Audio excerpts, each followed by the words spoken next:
강도가 백만장자를 위협하고 긴장은 몇 초 만에 폭발한다. 그 순간 작은 인물이 나타나 모든 것을 바꾼다. 그가 매일 먹여주던 거리의 소녀가 그의 뜻밖의 보호자가 된다. 이 용기의 행동은 그의 생명을 구할 뿐만 아니라 그를 숨겨진 위험한 세력과의 싸움으로 끌어들인다. 이 아름다운 극복과 사랑의 이야기에 감동하셨다면 채널을 구독하고 어느 도시에서 시청 중이신지 알려주세요. 계속해서 차가운 겨울 저녁, 강남의 고층 빌딩 사이로 찬바람이 불어왔다. 최준호는 자신의 회사 건물에서 나와 주차장으로 향했다. 그의 손에는 최신 분기 보고서가 들려 있었고 얼굴에는 피로한 미소가 어렸다. 38살의 나이에 테크노바 그룹의 CEO가 된 그는 한국에서 가장 성공한 기업인 중 한 명이었다. 하지만 그의 눈에는 공허함이 있었다. 수조 원의 자산, 명품 시계, 강남의 펜트하우스, 그리고 컬렉션으로 모아둔 고급 자동차들. 그는 모든 것을 가졌지만 정작 나눌 사람은 없었다. 오늘도 남아 계셨군요, 사장님. 경비원 김 형사가 인사했다. 네, 마무리할 일이 있어서요. 준호가 대답했다.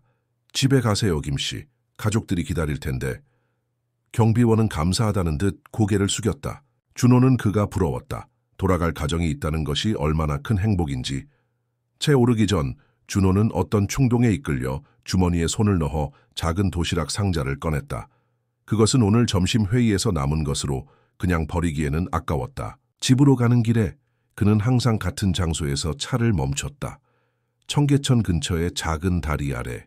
차에서 내려 다리 쪽으로 걸어가자 작은 그림자가 움직였다. 11살쯤 되어 보이는 소녀가 낡은 담요를 몸에 두르고 있었다. 그녀의 이름은 김민서였다. 아저씨, 민서가 반가운 듯 미소 지었다. 그녀의 눈은 피곤해 보였지만 그 안에는 희망의 빛이 살아있었다. 오늘은 좀 늦었네. 준호가 도시락을 건네며 말했다. 기다렸어요.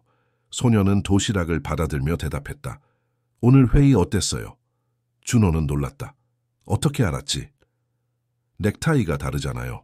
파란색 넥타이는 중요한 회의 때만 매신다고 했잖아요. 준호는 웃음을 터뜨렸다. 이 소녀의 관찰력은 언제나 그를 놀라게 했다. 6개월 전 우연히 이 다리 아래에서 비를 피하던 소녀를 발견한 이후 그들은 이런 식으로 만남을 이어왔다. 처음에는 그저 음식을 건네는 정도였지만 이제는 짧은 대화를 나누는 사이가 되었다. 회의는 긴장됐지만 잘 끝났어. 새로운 프로젝트를 시작하게 됐거든. 준호가 말했다. 민서는 도시락을 열어 음식을 맛보며 고개를 끄덕였다. 아저씨는 항상 성공하잖아요. 그녀의 순진한 믿음에 준호의 마음이 따뜻해졌다. 민서는 길거리에서 살면서도 놀라울 정도로 긍정적이었다. 그녀의 부모에 대해서는 거의 알지 못했다. 민서가 말하길 아버지는 오래전에 떠났고 어머니는 병으로 일을 할 수 없게 되어 민서를 돌볼 수 없게 되었다고 했다. 사회복지사들이 그녀를 도우려 했지만 민서는 시설에 가는 것을 거부했다. 그런데 학교는 어때? 준호가 물었다. 민서는 잠시 머뭇거렸다. 요즘은 안 가요. 왜? 무슨 일 있었어? 민서는 어깨를 으쓱했다. 그냥 다른 아이들이 제 냄새가 난다고 놀려서요. 그리고 선생님이 숙제를 안 해온다고 화내셨어요. 하지만 제가 책을 잃어버려서. 준호의 가슴이 아팠다. 그는 주머니에서 지갑을 꺼내 현금을 몇 장 꺼냈다.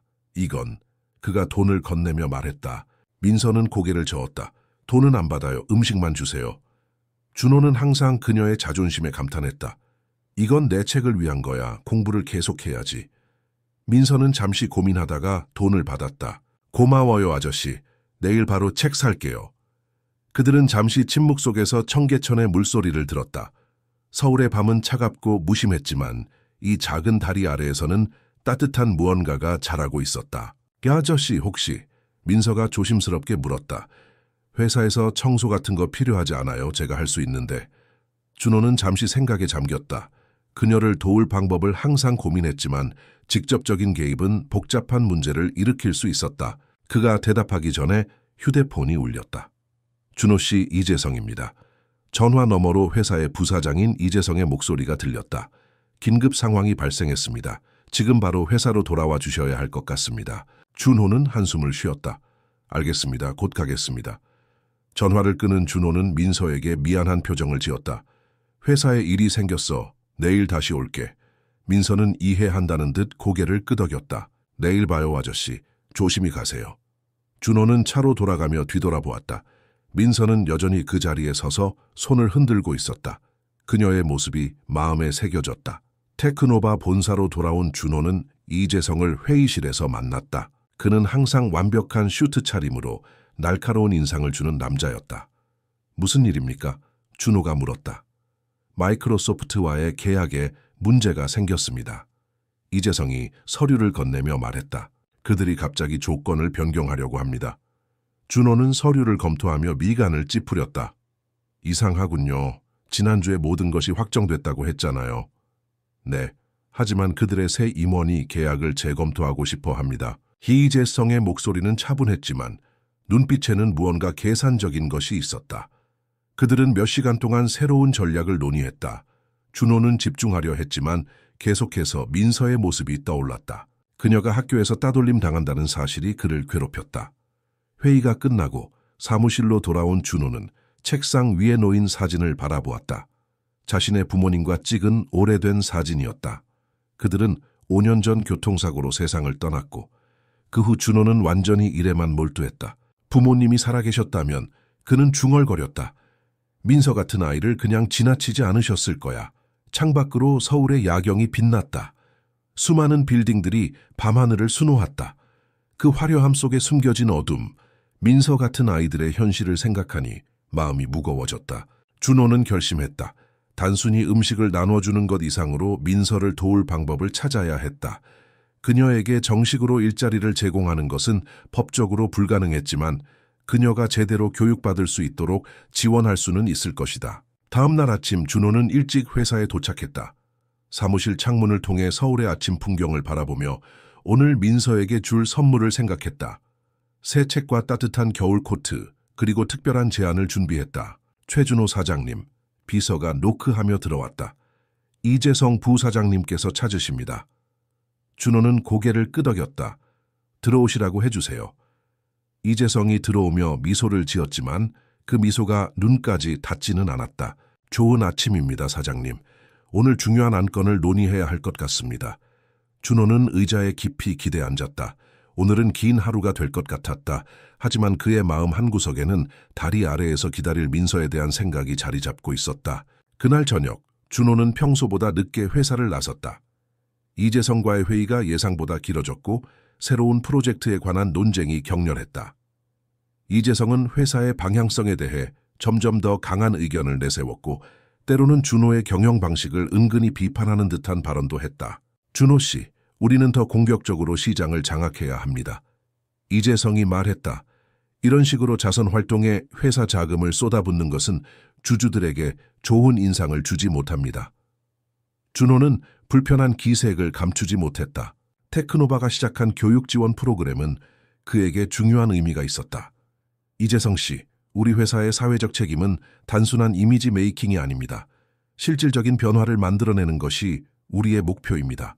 이재성은 냉소적인 미소를 지었지만 더 이상 반박하지 않았다. 회의가 끝나고 사무실을 나서면서 준호는 민서에게 전하지 못한 선물 가방을 생각했다.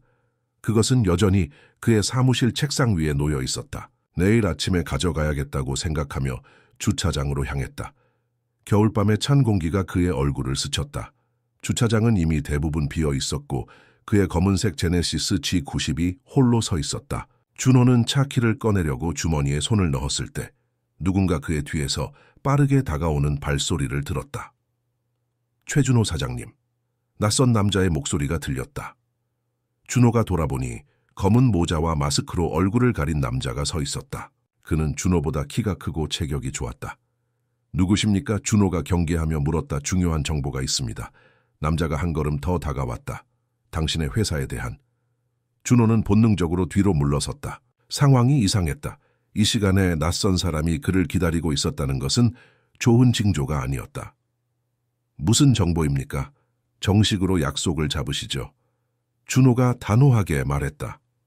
남자는 갑자기 움직였다. 그의 손에서 무언가가 번쩍였다. 칼은 아니었지만 위협적인 물건임이 분명했다. 약속할 시간이 없습니다. 당신은 너무 많은 것을 알게 될 것입니다. 준호의 심장이 빠르게 뛰기 시작했다. 그는 차 열쇠를 꽉 쥐었다. 도망치려는 순간 남자가 그를 향해 돌진했다. 준호는 균형을 잃고 차 옆으로 넘어졌다. 그 순간 어디선가 작은 그림자가 나타났다. 민서였다. 그녀의 손에는 낡은 야구 방망이가 들려 있었다. 아저씨 조심하세요. 민서가 소리쳤다. 남자가 놀라서 뒤돌아보는 순간 민서는 용감하게 야구 방망이를 휘둘렀다. 방망이는 남자의 등을 강하게 쳤고 그는 고통스러운 신음을 내뱉으며 비틀거렸다. 준호는 재빨리 일어나 민서를 자신의 뒤로 숨겼다. 민서야, 어떻게 여기에? 아저씨가 오지 않아서 찾으러 왔어요. 민서의 목소리가 떨렸다. 회사 위치는 알고 있었거든요. 남자는 고통스러운 표정으로 그들을 노려보았다. 이런 짓을 하다니 후회하게 될 거야. 그는 빠르게 주차장을 빠져나갔지만 떠나기 전 마지막으로 한마디를 남겼다. 이건 끝이 아니다, 최준호. 남자가 사라진 후 준호는 민서의 어깨를 붙잡고 그녀를 살펴보았다. 다치지 않았니? 어떻게 이런 용기를? 민서는 여전히 야구 방망이를 꽉 쥐고 있었다. 그녀의 손이 떨리고 있었지만 눈빛은 단호했다. 저 아저씨가 위험한 것 같아서. 준호는 깊은 숨을 내쉬었다. 정말 고마워, 민서야. 네가 없었다면 큰일 날 뻔했어. 저 사람이 누구예요? 민서가 물었다. 나도 모르겠어. 준호는 주변을 경계하며 대답했다. 하지만 이제 여기 있는 건 위험해. 내 차 타자. 그들은 서둘러 채 올랐다. 준호는 경찰에 신고해야 할지 고민했지만 증거도 없이 무작정 신고하는 것은 의미가 없을 것 같았다. 그보다 먼저 민서의 안전이 걱정되었다. 민서야, 네가 어떻게 야구 방망이를 갖고 있었던 거니? 준호가 차를 출발시키며 물었다. 민서는 낡은 야구 방망이를 내려다보았다. 지난주에 쓰레기통에서 찾았어요. 혹시 몰라서 갖고 다녔어요. 밤에는 위험할 때가 있거든요. 준호의 마음이 아팠다. 이렇게 어린 소녀가 자신을 보호하기 위해 무기를 들고 다녀야 한다는 현실이 그를 슬프게 했다. 오늘 밤은 내 집에서 자자. 준호가 제안했다. 내일 아침에 네가 안전하게 지낼 수 있는 곳을 찾아볼게. 민서는 잠시 망설였다. 아저씨, 집에 가도 될까요? 제가 더 문제를 만들면 어떡해요? 넌 내 목숨을 구했어. 문제가 아니라 영웅이지. 준호는 따뜻하게 미소 지었다. 강남의 고급 아파트에 도착했을 때 민서의 눈은 놀라움으로 커졌다. 그녀는 이렇게 화려한 건물 안에 들어가 본 적이 없었다. 여기가 아저씨 집이에요? 그녀가 경외감을 감추지 못하며 물었다. 준호는 고개를 끄덕였다. 그래, 하지만 너무 크고 텅 비어서 때로는 외롭기도 해. 그들은 엘리베이터를 타고 펜트하우스로 올라갔다. 문을 열자 넓은 거실이 나타났다.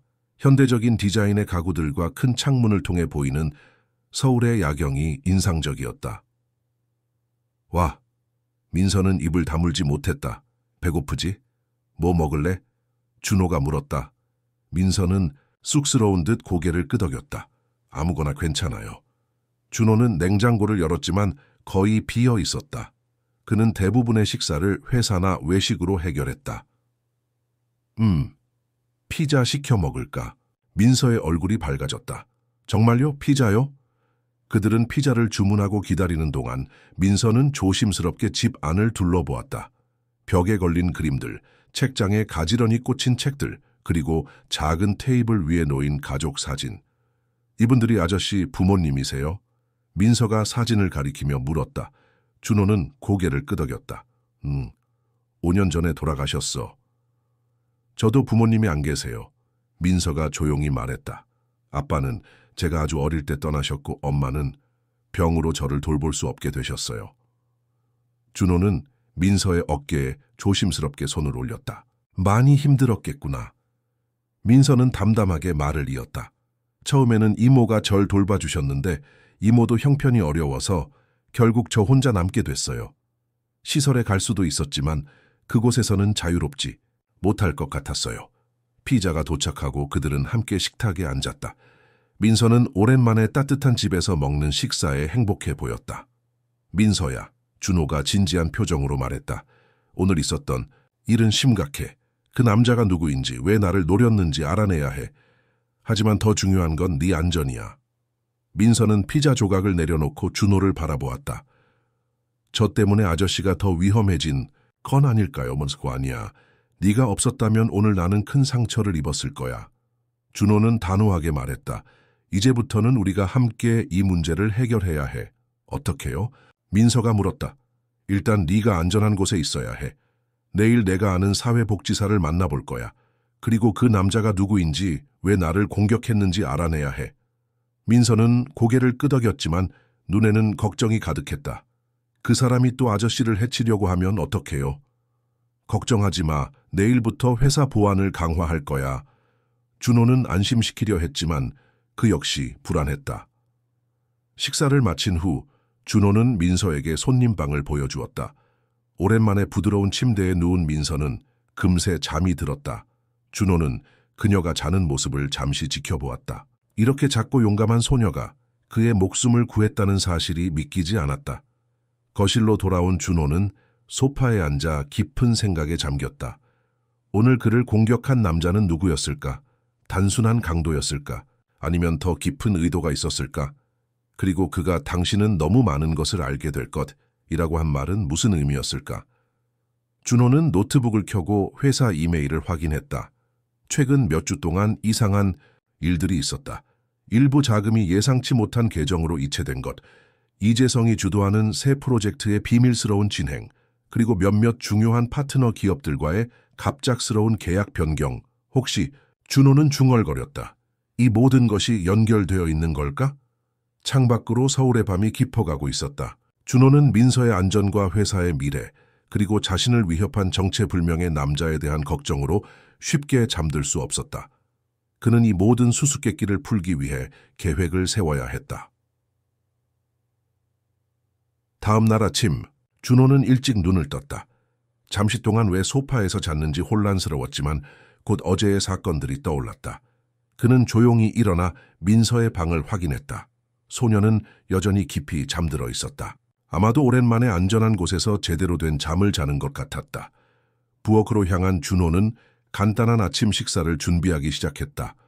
평소에는 커피 한 잔으로 아침을 대신했지만 오늘은 특별했다. 그는 계란과 토스트, 그리고 우유를 준비했다. 식사를 준비하면서 그는 오늘 해야 할 일들을 정리했다. 첫째, 민서를 위한 안전한 장소를 찾아야 했다. 둘째, 어제 그를 공격한 남자의 정체를 밝혀내야 했다. 셋째, 회사에서 일어나고 있는 이상한 일들을 조사해야 했다. 아저씨? 민서의 목소리가 들렸다. 준호가 돌아보니 민서가 문간에 서 있었다. 그녀는 여전히 어제 입었던 옷을 입고 있었지만 얼굴은 한결 생기가 돌았다. 잘 잤니? 준호가 미소 지으며 물었다. 민서는 고개를 끄덕였다. 네, 정말 오랜만에 편하게 잤어요. 아침 먹자. 오늘은 중요한 일이 많아. 준호가 식탁으로 그녀를 안내했다. 식사를 하면서 준호는 민서에게 계획을 설명했다. 오늘 강은하라는 사회복지사를 만날 거야. 그녀는 내가 오래전부터 알고 신뢰하는 사람이야. 네가 안전하게 지낼 수 있는 곳을 찾아줄 거야. 민서의 얼굴에 불안한 기색이 스쳤다. 시설에 가야 하나요? 아니, 그렇지 않아. 준호가 재빨리 대답했다. 은하 씨는 네가 편안하게 느낄 수 있는 곳을 찾아줄 거야. 내가 모든 비용을 부담할 테니까 걱정하지 마. 민서는 안도한 듯했지만 여전히 걱정스러운 표정이었다. 아저씨는요? 그 나쁜 사람이 또 찾아올 수 있잖아요. 나는 괜찮아. 오늘부터 회사 보안을 강화할 거고 그 남자가 누구인지 알아낼 거야. 준호는 자신감 있게 말했지만 속으로는 불안했다. 아침 식사를 마친 후 준호는 민서에게 새 옷을 사주기 위해 근처 백화점에 들렀다. 민서는 처음에는 거절했지만 준호의 진심 어린 설득에 결국 동의했다. 그들은 몇 벌의 옷과 신발, 그리고 필요한 생활용품들을 구입했다. 쇼핑을 마치고 강은하와의 약속 장소로 향하는 길이었다. 준호의 차가 신호등 앞에 멈췄을 때 민서가 갑자기 몸을 움츠렸다. 왜 그래? 준호가 물었다. 저 사람, 민서가 창밖을 가리켰다. 어제 그 사람이랑 같이 있었던 것 같아요. 준호가 민서가 가리킨 방향을 보니 한 남자가 그들의 차를 주시하고 있었다. 그는 휴대폰으로 무언가를 말하고 있었고 그의 시선은 분명히 그들을 향하고 있었다. 확실해? 준호의 목소리가 긴장되었다. 네. 주차장에서 멀리 있었지만 그 사람이 도망갈 때 저 사람이 차 안에서 기다리고 있었어요. 신호가 바뀌자 준호는 재빨리 차를 출발시켰다. 백미러로 확인해보니 그 남자는 서둘러 어딘가로 전화를 걸고 있었다. 괜찮아, 민서야. 곧 안전한 곳에 도착할 거야. 준호가 민서를 안심시키려 했다. 그들은 강남의 조용한 카페에 도착했다. 그곳에서 강은하가 기다리고 있었다. 그녀는 40대 초반의 단정한 차림새의 여성으로 따뜻한 미소를 지니고 있었다. 오랜만이에요, 준호 씨. 은하가 일어나 그들을 맞이했다. 그녀의 시선이 민서에게 향했다. 안녕, 민서야. 나는 강은하라고 해.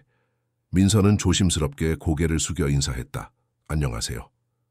그들은 자리에 앉아 상황을 설명했다. 준호는 어제 있었던 공격에 대해 자세히 이야기했고 민서가 어떻게 그를 구했는지도 말했다. 은하는 진지하게 들으며 가끔 메모를 했다. 정말 위험한 상황이었네요. 은하가 말했다. 민서야, 정말 용감했구나. 민서는 부끄러운 듯 고개를 숙였다.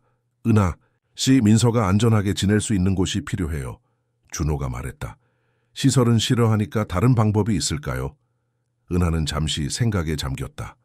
제가 아는 위탁 가정이 있어요. 정말 좋은 분들이고 아이들을 진심으로 사랑하는 부부예요. 임시로 민서를 맡아줄 수 있을 거예요. 민서는 불안한 표정으로 준호를 바라보았다. 걱정하지 마. 준호가 그녀의 손을 잡았다. 내가 자주 만나러 갈게. 그리고 이건 잠시 동안만이야. 모든 것이 해결되면 더 좋은 방법을 찾을 거야. 민서는 천천히 고개를 끄덕였다. 알겠어요. 하지만 아저씨가 위험에 처하면 꼭 알려주세요. 은하는 감동한 표정으로 그들을 바라보았다. 정말 특별한 인연이네요. 준호 씨, 민서를 위탁가정에 데려다주는 동안 회사 일은 어떻게 하실 거예요? 오늘은 중요한 회의가 있어서 회사에 가봐야 해요. 준호가 대답했다. 은하 씨가 민서를 안전하게 데려다 주시면 정말 감사하겠습니다. 카페를 나서기 전 준호는 민서에게 새 휴대폰을 건넸다. 내 번호가 이미 저장되어 있어. 언제든지 전화해. 그리고 위험한 일이 생기면 바로 알려줘. 민서는 처음 받아보는 새 휴대폰을 신기한 듯 바라보았다. 정말 감사해요, 아저씨. 준호는 민서를 꼭 안아주었다. 내가 고마워, 민서야. 네가 내 목숨을 구했잖아. 은하와 민서가 떠난 후 준호는 회사로 향했다. 차 안에서 그는 계속해서 어제의 공격에 대해 생각했다. 그리고 오늘 아침 그들을 지켜보던 남자, 이것은 단순한 우연이 아니라는 확신이 들었다.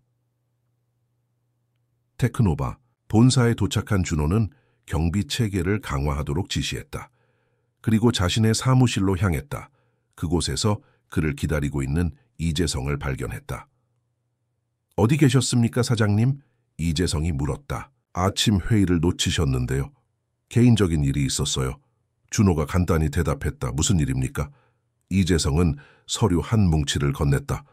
바이오텍 인수건에 관한 최종 계약서입니다. 오늘 중으로 검토해 주셔야 합니다. 준호는 서류를 받아들며 고개를 끄덕였다. 알겠습니다. 검토 후 연락드리겠습니다. 이재성이 떠난 후 준호는 사무실 문을 잠그고 서류를 검토하기 시작했다. 바이오텍 인수는 테크노바의 미래를 위한 중요한 전략적 결정이었다. 하지만 계약서를 자세히 들여다보니 몇 가지 이상한 조항들이 눈에 띄었다. 특히 자금 흐름에 관한 부분에서 의문점이 생겼다. 인수 금액의 일부가 이상한 계좌로 이체되도록 설정되어 있었다. 그는 회사의 재무팀장에게 전화를 걸었다. 박 부장님, 바이오텍 인수 계약서에 있는 이 계좌 번호가 어디에 속한 것인지 알아봐 주시겠어요? 잠시 후 박 부장이 다시 전화했다. 사장님, 이 계좌는 K만 제도에 등록된 페이퍼 컴퍼니의 것입니다. 공식적인 소유주는 확인할 수 없습니다. 준호의 의심이 커졌다. 왜 테크노바의 인수 자금이 정체불명의 역의 계좌로 흘러가도록 설계되어 있는 것일까? 그는 비서에게 이재성을 다시 불러달라고 요청했다. 하지만 비서는 이재성이 외부 미팅으로 자리를 비웠다고 알려왔다. 준호는 결심했다. 이재성의 사무실을 확인해 봐야 했다. 공교롭게도 이재성의 사무실은 준호의 것과 같은 층에 있었고 비상키가 준호에게 있었다. 사무실 복도가 한산한 틈을 타 준호는 이재성의 사무실로 향했다. 비상키로 문을 열고 조심스럽게 안으로 들어갔다. 이재성의 사무실은 완벽하게 정돈되어 있었다. 너무 완벽해서 오히려 의심스러울 정도였다. 준호는 서둘러 컴퓨터를 확인했지만 예상대로 비밀번호로 잠겨 있었다. 그는 서랍을 열어보기 시작했다. 대부분은 일반적인 서류들로 가득했다. 하지만 마지막 서랍 잠금 장치가 있는 서랍에서 그는 중요한 것을 발견했다. 열쇠는 보이지 않았지만 준호는 오래된 사무용품 트릭을 사용해 서랍을 열었다. 안에는 여러 장의 사진과 메모들이 있었다. 사진들을 보며 준호의 얼굴이 굳어졌다.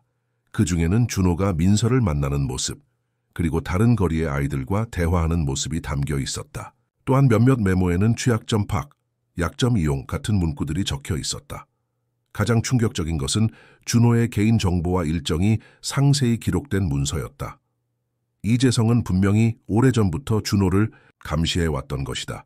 준호는 증거를 사진으로 찍고 서둘러 사무실을 나왔다. 그의 마음은 분노와 배신감으로 가득했다.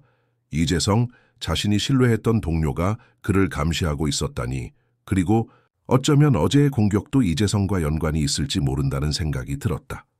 사무실로 돌아온 준호는 민서에게 전화를 걸었다. 민서야, 잘 지내고 있니? 네, 아저씨. 최 아저씨랑 최 아줌마가 정말 친절해요. 민서의 목소리가 들렸다. 아저씨는 괜찮아요? 흥, 나는 괜찮아. 준호가 대답했다. 하지만 조심해야 할 것 같아. 누군가가 우리를 지켜보고 있어. 아저씨. 민서의 목소리가 떨렸다. 오늘 학교 근처에서 이상한 사람을 봤어요. 저를 계속 쳐다보는 것 같았어요. 준호의 심장이 빠르게 뛰기 시작했다. 민서야, 절대 혼자 다니지 마. 항상 초의 아저씨나 아줌마와 함께 있어. 내가 곧 가볼게. 전화를 끊고 준호는 창밖을 바라보았다. 서울의 고층 빌딩들 사이로 석양이 지고 있었다. 그는 이제 확신했다. 이것은 단순한 위협이 아니었다. 그의 회사와 민서, 그리고 그 자신이 큰 위험에 처해 있었다. 누군가가 그의 약점을 찾아내고 그를 무너뜨리려 하고 있었다. 다음 날 아침 준호는 평소보다 일찍 회사에 도착했다. 그는 이재성이 출근하기 전에 더 많은 증거를 찾고 싶었다. 보안 카메라를 확인해보니 아직 건물에는 몇몇 청소 직원들만 있을 뿐이었다. 그는 IT 부서의 책임자인 전구진을 긴급하게 불렀다.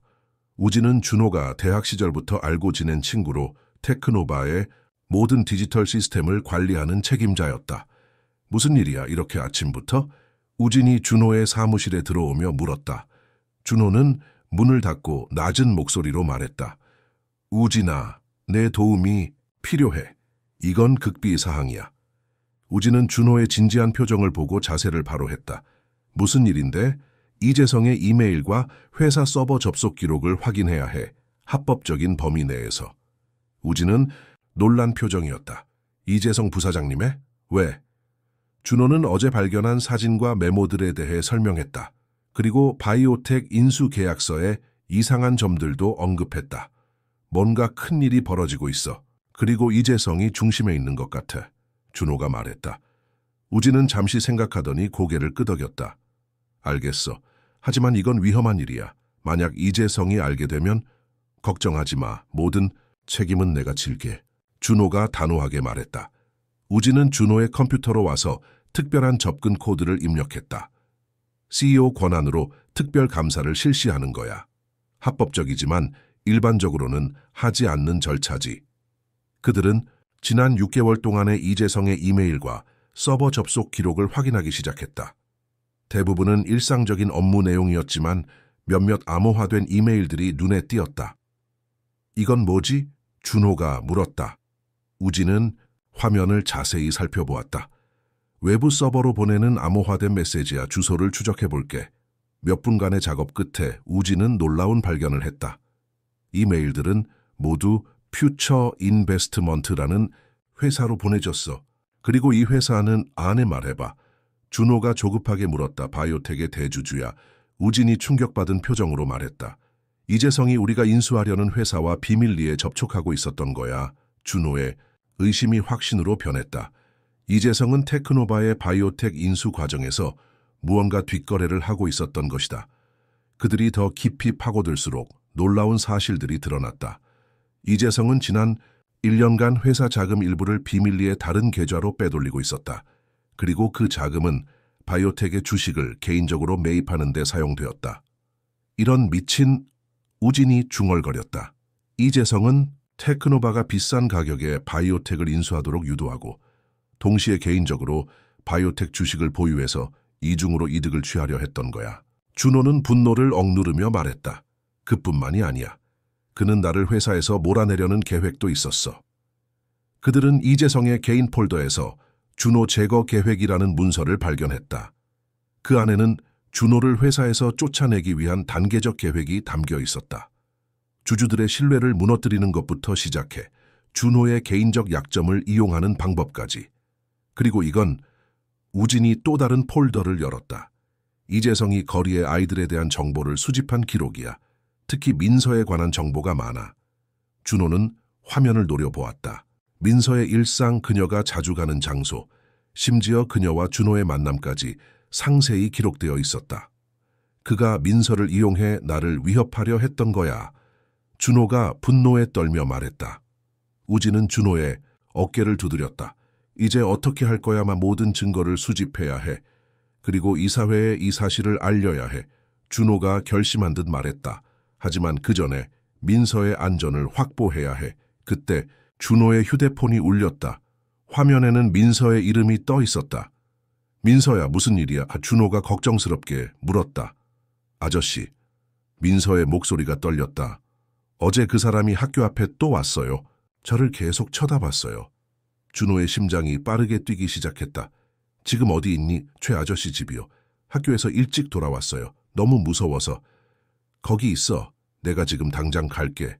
준호가 말했다. 문 잠그고 아무도 들이지 마. 전화를 끊은 준호는 우진에게 급히 말했다. 우진아, 모든 증거를 안전하게 복사해둬. 내가 돌아오면 이사회에 공개할 거야. 알겠어. 조심해. 준호야, 우진이 걱정스러운 표정으로 말했다. 준호는 서둘러 회사를 나섰다. 엘리베이터에서 내려오는 순간 그는 로비에서 이재성을 마주쳤다. 사장님, 이렇게 일찍 어디 가시나요? 이재성이 미소를 지으며 물었지만 그의 눈빛은 차가웠다. 개인적인 일이 있어서요. 준호가 간단히 대답했다. 오후에 뵙죠, 이재성 씨. 이재성은 무언가 더 말하려는 듯했지만 준호는 서둘러 주차장으로 향했다. 채 오르자마자 그는 민서가 머물고 있는 위탁 가정으로 향했다. 도로에서 준호는 자신이 뒤쫓기고 있다는 느낌을 받았다. 백미러로 확인해보니 검은색 세단이 계속해서 그의 차를 따라오고 있었다. 젠장. 준호는 중얼거렸다. 그는 속도를 높여 차선을 급하게 바꿨다. 검은색 세단도 그를 따라 차선을 변경했다. 준호는 민서에게 전화를 걸었다.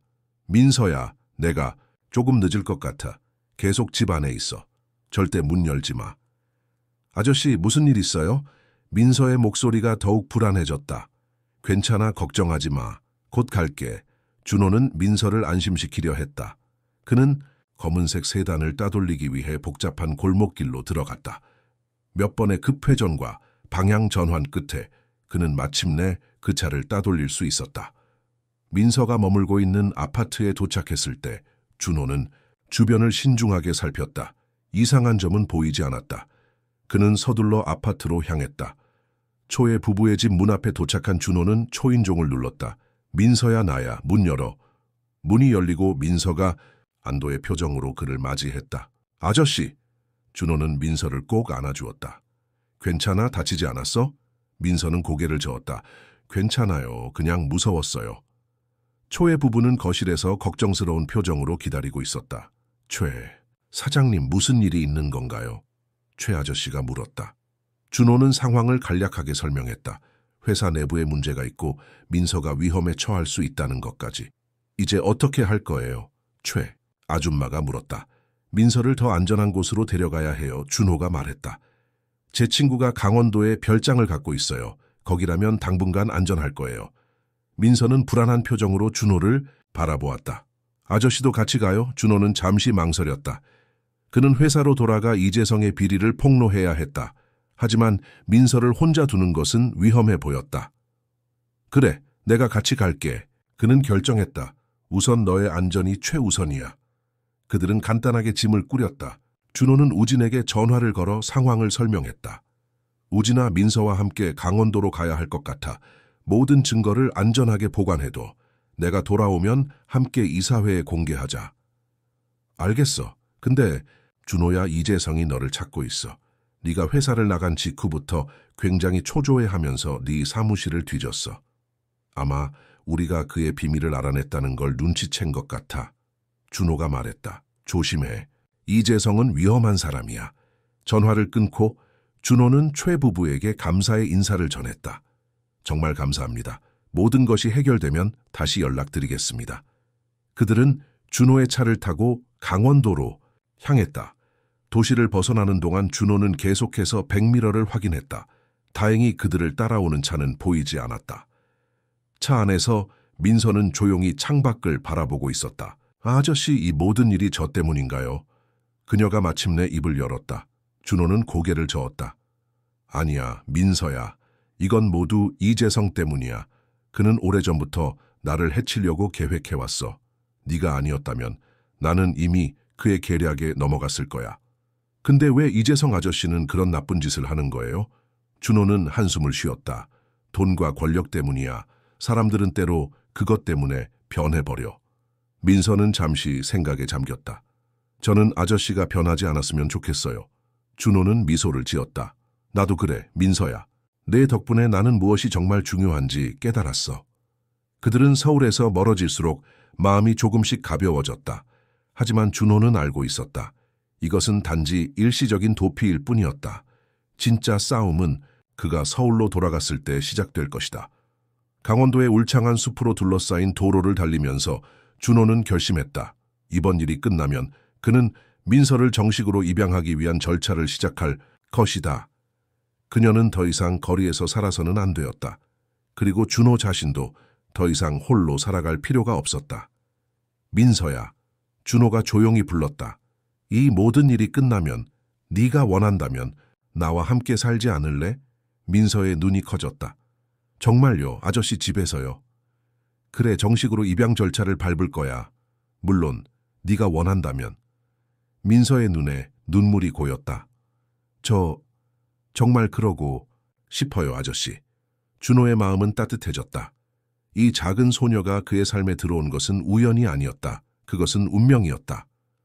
강원도의 산길을 오르며 그들은 새로운 미래를 향해 나아가고 있었다. 하지만 그 미래에 도달하기 위해서는 먼저 과거의 그림자와 맞서 싸워야 했다. 강원도 산속에 자리한 별장은 고요하고 평화로웠다. 울창한 소나무 숲으로 둘러싸인 이곳은 마치 다른 세상 같았다. 준호의 대학 친구인 김태현이 소유한 이 별장은 외부와 단절된 안전한 피난처였다. 여기 정말 예뻐요. 민서가 넓은 창문을 통해 바깥 풍경을 바라보며 말했다. 준호는 짐을 내리며 미소 지었다. 태현이가 이곳을 정말 아끼거든. 1년에 몇 번 쉬러 오는 곳이야. 그들은 별장에 도착한 후 간단히 정리를 마쳤다. 준호는 근처 마을에서 식료품을 사왔고 민서는 부엌을 정리했다.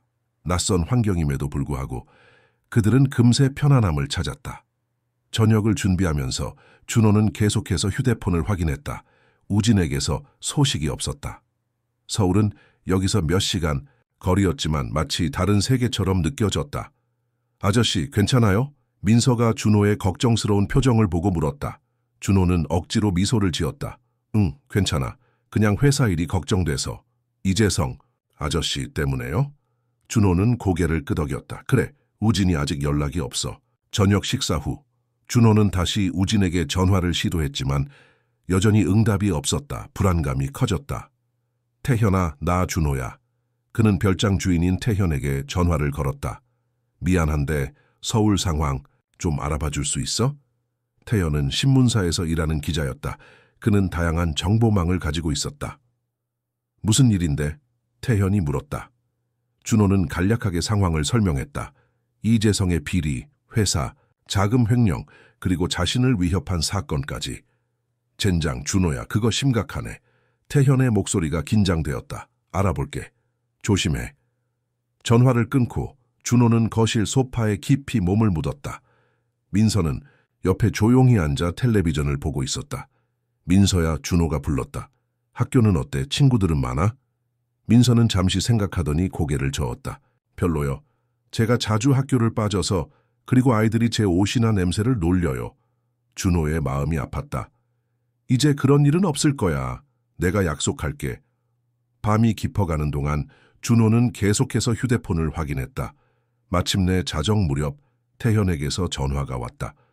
준호야, 안 좋은 소식이야. 태현의 목소리가 심각했다. 테크노에 큰 변화가 있어. 오늘 오후에 긴급 이사회가 소집됐어. 준호의 심장이 빨라졌다. 무슨 일이야? 이재성이 너에 대한 불신임안을 제출했어. 회사 자금을 개인적으로 유용했다는 혐의로. 뭐라고? 준호가 소리쳤다. 민서가 놀라서 그를 쳐다보았다. 그건 완전한 거짓말이야. 알아. 하지만 이재성은 증거를 제시했어. 네가 회사 자금으로 거리의 아이들을 돕는다는 명목으로 개인 계좌로 돈을 빼돌렸다는 서류들이야. 준호는 분노로 떨었다. 그건 이재성이 조작한 거야. 내가 진짜 증거를 가지고 있다고. 우진이, 그게 또 문제야. 태현이 말을 끊었다. 우진이 회사에서 해고됐어. 회사 시스템에 무단 접근했다는 이유로. 젠장. 준호는 중얼거렸다. 우진이 괜찮아. 연락이 안 돼. 그의 아파트에도 없다고 해. 준호는 깊은 숨을 내쉬었다. 상황이 생각보다 훨씬 심각했다. 이재성은 그가 없는 사이에 빠르게 움직여 모든 것을 뒤집어 놓았다. 이사회는 어떻게 됐어? 준호가 물었다. 아직 최종 결정은 나지 않았어. 하지만 분위기가 좋지 않아.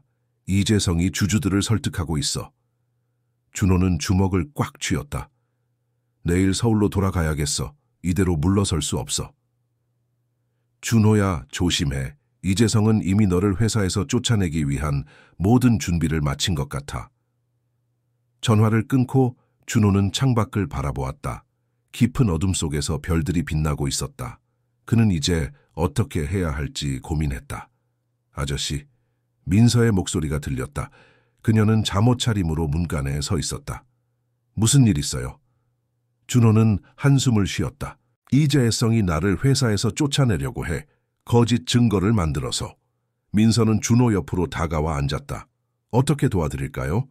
준호는 민서의 순수한 마음에 감동했다. 이런 상황에서도 그녀는 자신을 돕고 싶어 했다. 고마워, 민서야. 하지만 이건 내가 해결해야 할 문제야. 그는 민서의 머리를 쓰다듬었다. 내일 서울로 돌아가야 할 것 같아. 민서의 눈이 커졌다. 저도 같이 갈래요. 안 돼, 너무 위험해. 여기 있는 게 안전할 거야. 하지만 민서가 항의하려 했지만 준호가 손을 들어 그녀를 멈추게 했다. 민서야, 이재성은 위험한 사람이야. 네가 안전한 게 내게는 가장 중요해. 민서는 불만스러워 보였지만 더 이상 반박하지 않았다. 약속해 주세요. 다치지 않겠다고. 준호는 미소 지었다. 약속할게. 다음 날 아침 준호는 일찍 일어나 서울로 돌아갈 준비를 했다. 그는 태현에게 다시 전화를 걸어 민서를 돌봐달라고 부탁했다. 걱정하지 마. 오후에 내가 별장에 도착할게. 태현이 말했다. 민서는 안전할 거야. 준호는 떠나기 전 민서에게 마지막 지시사항을 전했다. 태현 아저씨가 올 때까지 집 밖으로 나가지 마. 문은 항상 잠그고 낯선 사람에게 절대 문을 열어주지 마. 민서는 불안한 표정으로 고개를 끄덕였다. 아저씨, 꼭 돌아와 주세요. 준호는 민서를 꼭 안아주었다. 꼭 돌아올게, 약속해. 서울로 향하는 길은 고요했다. 준호는 운전하면서 계획을 세웠다. 우선 우진을 찾아야 했다. 그리고 이사회를 소집해 이재성의 비리를 폭로해야 했다. 하지만 이재성이 이미 한 발 앞서 움직였다는 것이 걱정이었다. 서울에 도착한 준호는 먼저 우진의 아파트로 향했다. 벨을 여러 번 눌렀지만 응답이 없었다. 이웃에게 물어보니 우진은 어제부터 보이지 않았다고 했다. 다음으로 그는 테크노바 본사로 향했다. 로비에 들어서자 경비원들이 그를 이상한 눈으로 바라보았다. 초회 사장님, 프론트 데스크의 직원이 불안한 표정으로 다가왔다. 이재성 부사장님께서 당신이 오시면 바로 연락하라고 지시하셨습니다. 준호는 고개를 끄덕였다. 그래요. 하지만 먼저 내 사무실에 가봐야겠습니다. 엘리베이터를 타고 자신의 사무실이 있는 층으로 올라가는 동안 준호는 심장이 빠르게 뛰는 것을 느꼈다. 문이 열리자 그의 비서 유미가 놀란 표정으로 일어났다. 사장님 어디 계셨어요? 모두 걱정했어요. 유미 씨, 상황이 어떻게 돌아가고 있는지 알려주세요. 준호가 물었다. 유미는 주변을 살핀 후 낮은 목소리로 말했다. 이재성 부사장님이 어제 긴급 이사회를 소집했어요. 사장님이 회사 자금을 개인적으로 유용했다는 혐의를 제기했죠. 그리고 이사회는 어떤 결정을 내렸나요? 아직 최종 결정은 나지 않았어요. 오늘 오후 2시에 다시 이사회가 열릴 예정이에요. 준호는 시계를 확인했다. 11시 30분이었다. 시간이 얼마 없었다. 우진 씨는 어디 있는지 알아요? 준호가 물었다. 유미는 고개를 저었다. 어제 갑자기 해고됐어요. 그 후로 연락이 안 돼요. 준호는 자신의 사무실로 들어갔다. 책상 위에는 이재성이 남긴 메모가 있었다. 돌아오면 즉시 연락바람도 그는 메모를 구겼다. 먼저 우진을 찾아야 했다. 우진이 없이는 이재성의 비리를 증명할 수 없었다. 준호는 다시 사무실을 나서려는 순간 문이 열리고 이재성이 들어왔다. 아, 준호 씨, 드디어 돌아오셨군요. 이재성의 목소리는 차갑고 냉소적이었다. 준호는 이재성을 똑바로 쳐다보았다. 이재성 씨, 대체 무슨 짓을 한 겁니까? 제가 무슨 짓을 했다고요? 이재성이 가짜 놀란 표정을 지었다. 오히려 그건 제가 물어봐야 할 질문 아닌가요? 회사 자금을 개인적으로 유용하고 갑자기 사라진 것은 당신입니다. 그건 모두 당신이 조작한 거잖아요. 준호가 분노를 억누르며 말했다. 내가 모든 것을 알고 있어요. 바이오텍 인수 과정에서의 뒷거래, 비밀 계좌로의 자금 이체, 그리고 나를 감시한 일까지. 하재성의 얼굴에 순간 당혹감이 스쳤지만 곧 냉정을 되찾았다. 흥미로운 주장이군요. 하지만 증거가 있으신가요? 준호는 주먹을 꽉 쥐었다.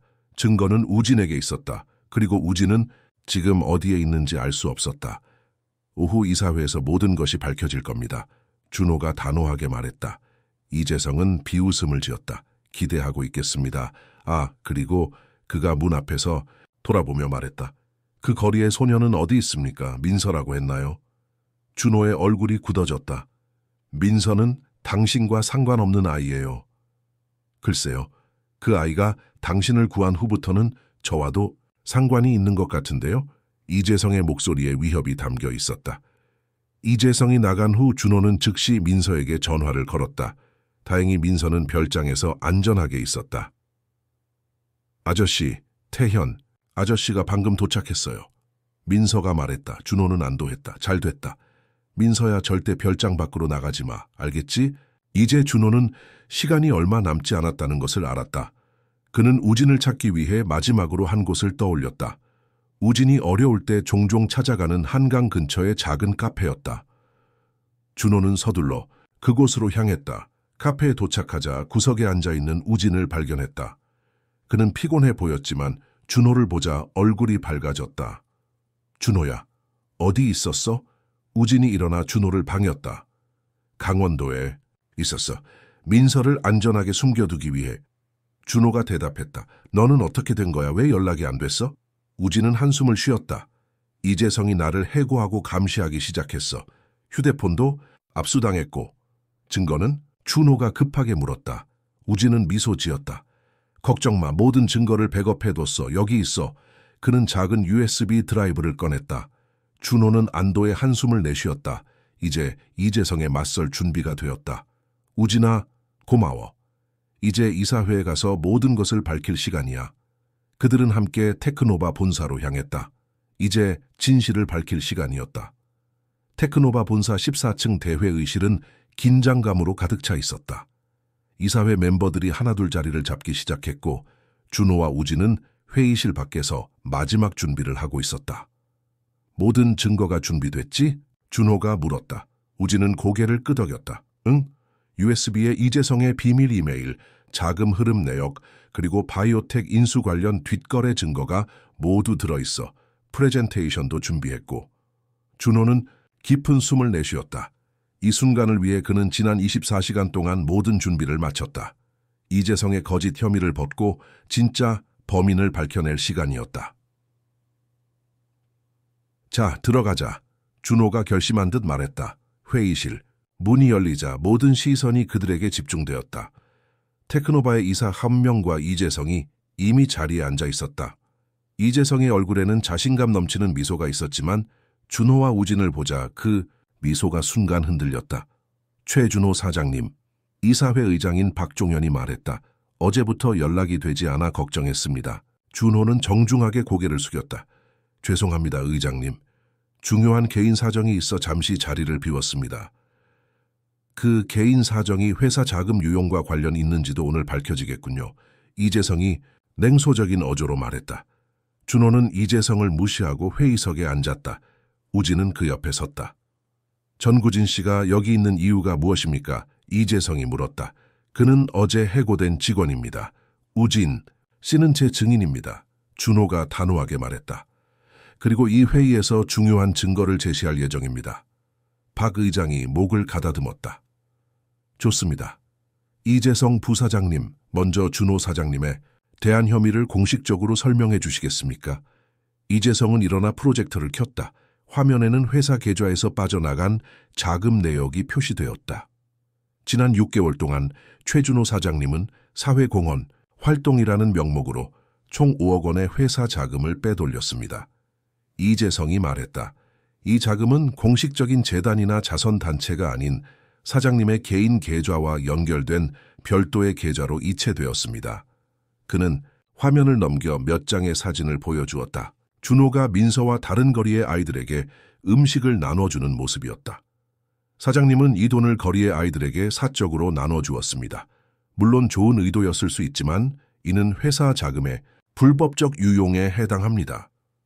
이사들 사이에서 작은 술렁임이 일었다. 이재성은 승리를 확신하는 듯한 표정으로 자리에 앉았다. 준호는 천천히 일어났다. 이사회 여러분, 이재성 부사장의 주장은 완전히 거짓입니다.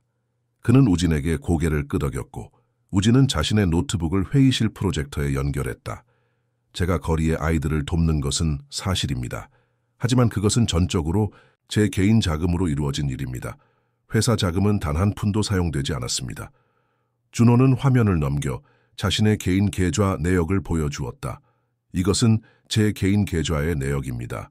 매월 일정 금액이 자동으로 희망의 손길이라는 제 개인 자선 활동을 위한 계좌로 이체되고 있습니다. 이 모든 것은 제 급여에서 나온 것입니다. 이사들은 주의 깊게 화면을 살펴보았다. 그렇다면 이재성 부사장이 제시한 5억 원의 회사 자금은 어디로 갔을까요? 준호가 질문을 던졌다. 우진이 다음 화면으로 넘겼다. 복잡한 자금 흐름도가 나타났다. 이 자금은 실제로 바이오텍 프로젝트라는 명목으로 회사에서 빠져나갔습니다. 하지만 바이오텍 인수 담당자들은 이 자금에 대해 전혀 알지 못했습니다. 준호는 계속해서 설명했다. 이 자금은 K만 제도에 등록된 페이퍼 컴퍼니를 거쳐 최종적으로 이재성 부사장의 비밀 계좌로 들어갔습니다. 이재성의 얼굴이 창백해졌다. 이것은 완전한 거짓말입니다. 거짓말이라고요? 준호가 차분하게 대답했다. 그렇다면 이것은 어떻게 설명하시겠습니까? 우진이 다음 화면으로 넘겼다. 이재성과 바이오텍의 CEO가 비밀리에 만나는 사진이 나타났다. 이 사진은 지난달 제주도에서 찍힌 것입니다. 이재성 부사장은 공식 일정 없이 제주도를 방문했고 그곳에서 바이오텍의 CEO인 강태우 씨와 비밀 회동을 가졌습니다. 준호는 다음 증거를 보여주었다. 이재성이 바이오텍 주식을 매입한 내역이었다. 이재성 부사장은 테크노바가 바이오텍을 인수하기 전 개인적으로 바이오텍 주식을 대량 매입했습니다.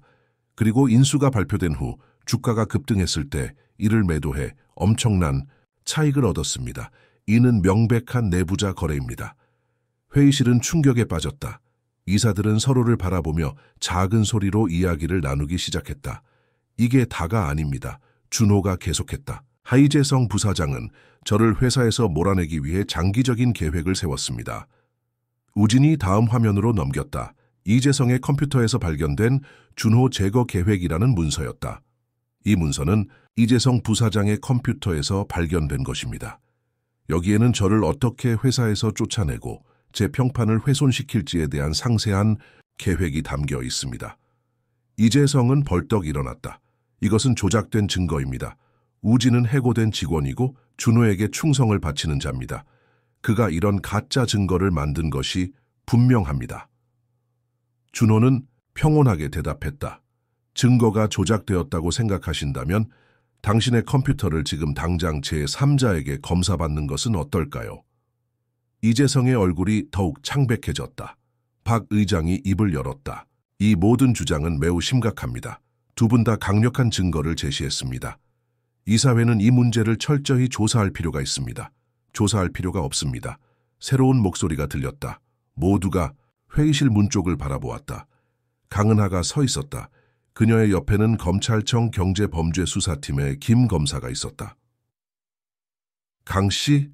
준호가 놀라서 물었다. 여기서 무슨... 죄송합니다, 준호 씨. 은하가 말했다. 사실 저는 6개월 전부터 테크노바 내부의 비리를 조사해 왔습니다. 저는 검찰 특별수사팀의 민간 협력자입니다. 김 검사가 한 걸음 앞으로 나섰다. 이재성 씨, 당신을 회사 자금 횡령, 내부자 거래, 그리고 문서 위조 혐의로 체포합니다. 두 명의 형사가 회의실로 들어와 이재성에게 다가갔다. 이재성은 공포에 질린 표정으로 주변을 둘러보았다. 이건 오해입니다. 그가 외쳤다. 모든 것은 준호의 계략입니다. 하지만 아무도 그의 말에 귀 기울이지 않았다. 형사들이 이재성에게 수갑을 채우고 그를 회의실 밖으로 데려갔다. 준호는 충격과 안도감이 뒤섞인 표정으로 은하를 바라보았다. 정말 검찰과 함께 일하고 있었던 거예요? 은하는 고개를 끄덕였다. 네. 6개월 전 테크노바에서 이상한 자금 흐름이 포착되었습니다. 저는 그것을 조사하기 위해 투입되었죠. 처음에는 당신도 의심했습니다만 조사를 진행할수록 이재성이 주범이라는 것이 명확해졌습니다. 그런데 왜 더 일찍 말해주지 않았어요? 준호가 물었다에 충분한 증거가 필요했습니다. 김 검사가 대답했다. 이재성은 매우 교묘하게 자신의 흔적을 지웠습니다. 당신과 우진 씨가 발견한 증거들이 결정적인 역할을 했습니다. 박 의장이 자리에서 일어나 준호에게 다가왔다. 준호 사장님, 이런 일이 있어서 정말 유감입니다. 이사회는 당신의 결백을 인정하며 이재성의 모든 혐의를 철회합니다. 준호는 안도의 한숨을 내쉬었다. 마침내 진실이 밝혀진 것이다. 하지만 한 가지 궁금한 점이 있습니다. 박 의장이 물었다. 당신을 공격한 남자는 누구였습니까? 준호는 잠시 생각에 잠겼다. 아마도 이재성이 고용한 사람일 겁니다. 저를 위협해 회사를 떠나게 하려는 계획의 일부였겠죠. 김 검사가 고개를 끄덕였다. 이재성의 휴대폰과 컴퓨터를 조사하면 더 많은 것이 밝혀질 것입니다. 그가 고용한 사람들도 모두 찾아내겠습니다. 회의가 끝나고 준호는 우진과 함께 사무실로 돌아왔다. 그들은 모든 것이 끝났다는 사실이 아직 믿기지 않는 듯했다. 드디어 끝났군. 우진이 안도의 한숨을 내쉬며 말했다. 준호는 창밖을 바라보았다. 아직 끝난 게 아니야. 민서가 걱정돼. 그는 즉시 태연에게 전화를 걸었다. 태연아, 민서는 괜찮아? 응, 걱정 마. 지금 별장에서 안전하게 있어. 태연의 목소리가 들렸다. 근데 계속 너를 걱정하더라. 빨리 돌아오는 게 좋을 것 같아. 그래, 지금 당장 출발할게. 준호는 우진에게 고맙다는 인사를 전하고 서둘러 강원도로 향했다. 도중에 그는 은혜에게 전화를 걸었다. 은하 씨, 정말 감사합니다. 당신이 아니었다면 이재성을 막을 수 없었을 거예요. 아니에요, 준호 씨. 은하가 대답했다. 오히려 제가 더 일찍 말씀드리지 못해 죄송합니다. 그리고 민서에 대해서도요? 민서요? 네. 사실 저는 민서의 사례를 오래전부터 알고 있었어요. 그녀의 어머니가 돌아가신 후 여러 시설에서 지내다 결국 거리로 나온 아이죠. 준호의 마음이 아팠다. 그녀의 가족에 대해 더 알고 계신 게 있나요? 네. 민서에게는 외할머니가 있어요. 하지만 건강이 좋지 않아 민서를 돌볼 수 없었죠. 그래서 민서가 시설에 가게 된 겁니다. 외할머니가 아직 살아계신가요? 네. 요양원에 계세요. 민서를 많이 그리워하시지만 경제적 어려움 때문에 어쩔 수 없었던 거죠. 준호는 깊은 생각에 잠겼다. 그는 민서를 입양하고 싶었지만 그녀에게 가족이 있다면 상황이 달라질 수 있었다. 은하 씨, 민서의 외할머니를 만나고 싶습니다. 물론이죠. 제가 주선해 드리겠습니다. 해가 지기 시작할 무렵 준호는 마침내 별장에 도착했다. 문을 열자마자 민서가 달려와 그를 꼭 안았다.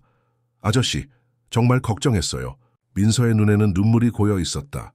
준호는 민서를 꼭 안아주었다. 괜찮아, 민서야. 모든 게 끝났어. 이제 안전해. 태현은 미소를 지으며 그들을 바라보았다. 좋은 소식인가 보군. 준호는 고개를 끄덕였다. 이재성이 체포됐어. 모든 것이 밝혀졌어. 민서는 준호를 올려다보았다. 그럼 이제 우리 어떻게 되는 거예요? 준호는 민서의 머리를 쓰다듬었다. 민서야, 내게 말해줄 게 있어. 네 외할머니가 계시대. 민서의 눈이 커졌다. 할머니요? 정말요? 응. 할머니는 건강이 좋지 않아서 널 돌볼 수 없었던 거야. 하지만 항상 널 그리워하셨대. 민서의 눈에 눈물이 고였다. 할머니를 만날 수 있을까요? 물론이지. 준호가 미소 지었다. 내일 할머니를 만나러 가자. 민서는 기쁨에 찬 표정으로 고개를 끄덕였다. 그녀의 얼굴에는 오랫동안 보지 못했던 희망의 빛이 있었다. 준호는 민서를 바라보며 생각했다. 이 작은 소녀가 그의 삶을 얼마나 크게 바꾸어 놓았는지. 이제 그는 민서와 그녀의 외할머니를 위한 새로운 계획을 세워야 했다. 어쩌면 그들 모두가 함께할 수 있는 방법이 있을지도 몰랐다. 봄이 찾아온 서울의 아침은 유난히 상쾌했다. 강남의 고층 아파트 창문으로 들어오는 햇살이 거실을 환하게 비추고 있었다. 준호는 커피 한 잔을 들고 창가에 서서 바깥 풍경을 바라보았다. 아저씨, 제 넥타이 좀 매주세요. 민서의 목소리가 침실에서 들려왔다. 준호는 미소를 지으며 민서의 방으로 향했다. 열린 문 사이로 보이는 민서는 학교 교복을 입고 있었다. 그녀의 얼굴에는 긴장과 기대가 뒤섞여 있었다. 오늘이 새 학교 첫날이지? 준호가 민서의 넥타이를 매주며 물었다. 민서는 고개를 끄덕였다. 네, 좀 긴장돼요. 걱정하지 마. 모두가 널 좋아할 거야. 준호가 그녀를 격려했다. 지난 3개월 동안 많은 일이 있었다. 이재성의 체포 이후 테크노바는 큰 변화를 겪었다. 준호는 이사회의 전폭적인 지지 속에 CEO 자리를 유지했고 회사의 경영 구조를 더 투명하고 건전하게 개편했다. 더 중요한 것은 민서와 그녀의 외할머니 김순자 여사와의 재회였다. 순자 여사는 요양원에서 지내고 있었지만 민서를 보자 기쁨의 눈물을 흘렸다. 그들의 재회는 감동적이었다. 준호는 고민 끝에 중요한 결정을 내렸다.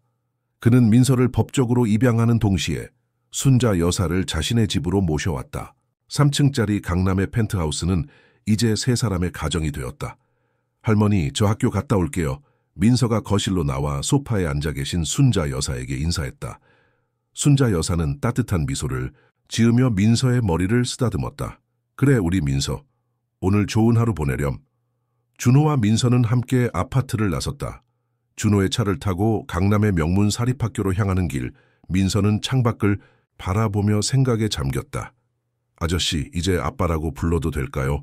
민서가 갑자기 물었다. 준호는 놀라서 민서를 바라보았다. 그들은 입양 절차를 마쳤지만 민서는 여전히 그를 아저씨라고 불렀다. 물론이지, 민서야. 준호의 목소리가 약간 떨렸다. 네가 원한다면 언제든지. 민서는 활짝 웃었다. 그럼 아빠. 그녀는 조심스럽게 그 단어를 발음했다. 준호의 가슴이 따뜻해졌다. 이 작은 소녀가 그의 삶을 얼마나 크게 바꾸어 놓았는지 새삼 실감했다. 학교에 도착하자 준호는 민서를 교문 앞까지 배웅했다. 방과 후에 내가 데리러 올게. 좋은 하루 보내렴. 민서는 고개를 끄덕이고 용기를 내어 학교 안으로 들어갔다. 준호는 그녀가 사라질 때까지 지켜보았다. 회사로 향하는 길에 준호는 지난 몇 개월을 되돌아보았다. 이재성의 체포 이후 검찰은 테크노바 내부의 비리를 철저히 조사했다. 이재성이 준호를 공격하기 위해 고용한 남자들도 모두 체포되었다. 이재성은 횡령, 배임, 주가 조작 등의 혐의로 재판을 받고 있었다. 테크노바 본사에 도착한 준호는 로비에서 우진을 만났다. 우진은 이제 테크노바의 정보보안 총괄 책임자로 승진했다. 좋은 아침이야, 준호야. 우진이 반갑게 인사했다. 응, 좋은 아침. 오늘 새로운 보안 시스템 업데이트는 잘 진행되고 있어? 준호가 물었다. 완벽해. 이제 우리 회사는 한국에서 가장 투명하고 안전한 시스템을 갖추게 될 거야. 그들은 함께 엘리베이터를 타고 회의실로 향했다. 오늘은 중요한 날이었다.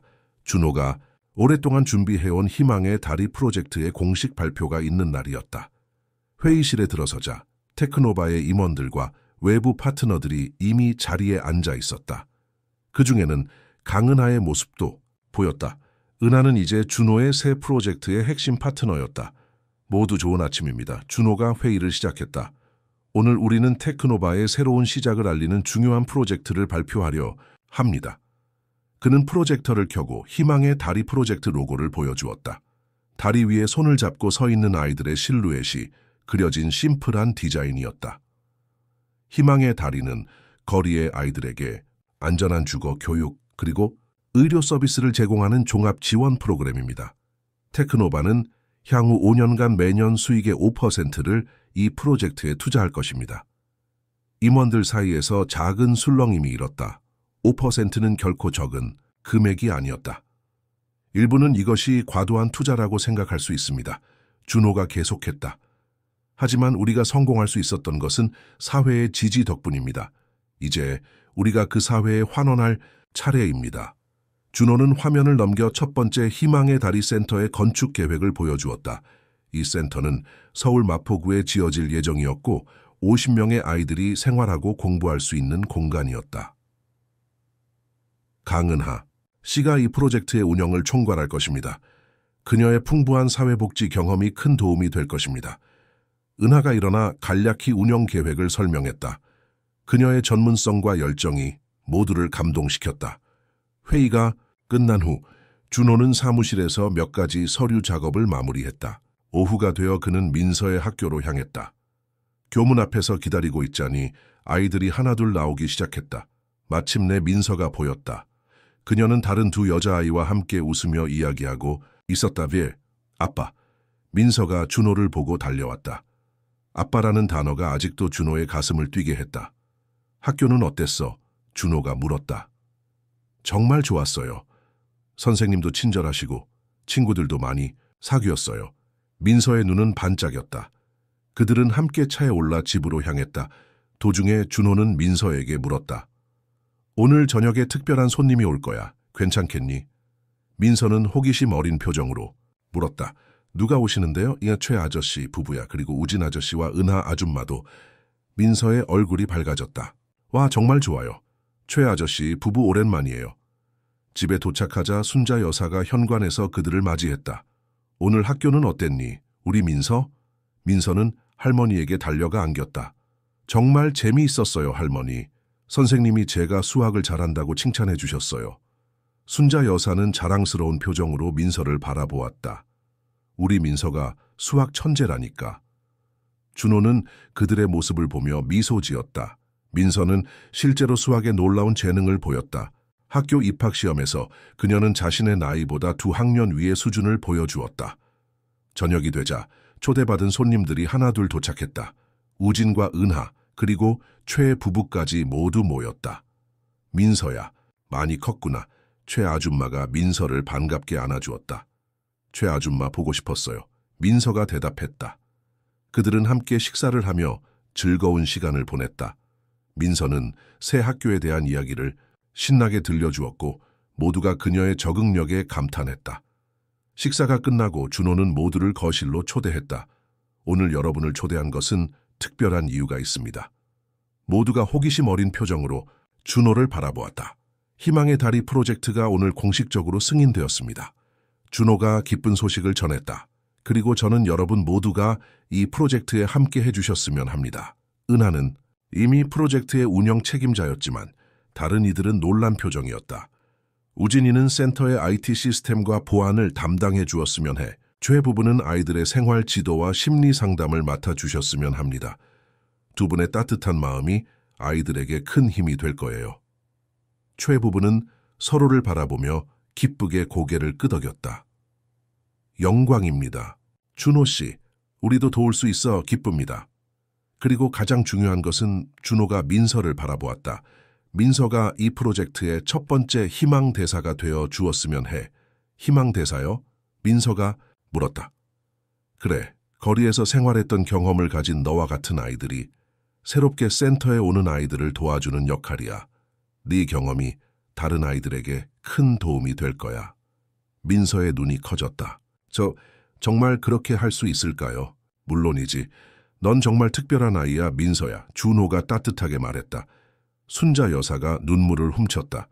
우리 민서가 이렇게 훌륭한 일을 하다니. 모두가 민서를 축하해 주었고 그녀는 부끄러움과 기쁨이 뒤섞인 표정이었다. 밤이 깊어가고 손님들이 하나둘 돌아간 후 준호는 민서의 방에 들어갔다. 민서는 이미 잠옷을 입고 침대에 누워 있었다. 민서야, 오늘 기분이 어때? 준호가 그녀의 침대 옆에 앉으며 물었다. 정말 행복해요, 아빠. 민서가 미소 지었다. 제가 다른 아이들을 도울 수 있다니 믿기지 않아요. 준호는 민서의 이마에 부드럽게 키스했다. 니온 정말 특별한 아이야. 네가 내 딸이라서 정말 자랑스러워. 저도 아빠가 제 아빠라서 자랑스러워요. 민서가 속삭였다. 준호는 민서가 잠들 때까지 그녀의 손을 잡고 있었다. 그녀의 평화로운 잠든 모습을 바라보며 그는 지난 몇 개월의 여정을 되돌아보았다. 한 작은 소녀의 용기가 그의 인생을 완전히 바꾸어 놓았다. 민서는 그에게 단순히 입양한 딸이 아니라 그의 삶에 의미와 목적을 가져다 준 천사였다. 침실을 나와 거실로 향하는 길에 준호는 벽에 걸린 액자를 바라보았다. 그 안에는 민서가 그를 구했던 날 사용했던 낡은 야구 방망이가 있었다. 그것은 이제 그들의 새로운 시작을 상징하는 소중한 기념품이 되었다. 발코니에 서서 서울의 밤 풍경을 바라보며 준호는 깊은 만족감을 느꼈다. 그의 회사는 이전보다 더 강하게 성장하고 있었고 희망의 다리 프로젝트를 통해 더 많은 아이들이 민서와 같은 기회를 얻게 될 것이다. 무엇보다 중요한 것은 그가 더 이상 혼자가 아니라는 것이었다. 이제 그에게는 사랑하는 가족이 있었다. 민서와 순자 여사 그리고 새롭게 만들어가는 희망의 공동체. 준호는 하늘의 별들을 바라보며 생각했다. 때로는 가장 예상치 못한 순간에 가장 예상치 못한 사람을 통해 인생의 가장 큰 선물이 찾아오는 것 같았다. 감사합니다. 그는 별들에게 속삭였다. 민서를 내 삶에 보내주셔서. 그리고 그는 알고 있었다. 이것은 끝이 아니라 그들의 새로운 여정의 시작일 뿐이라는 것을.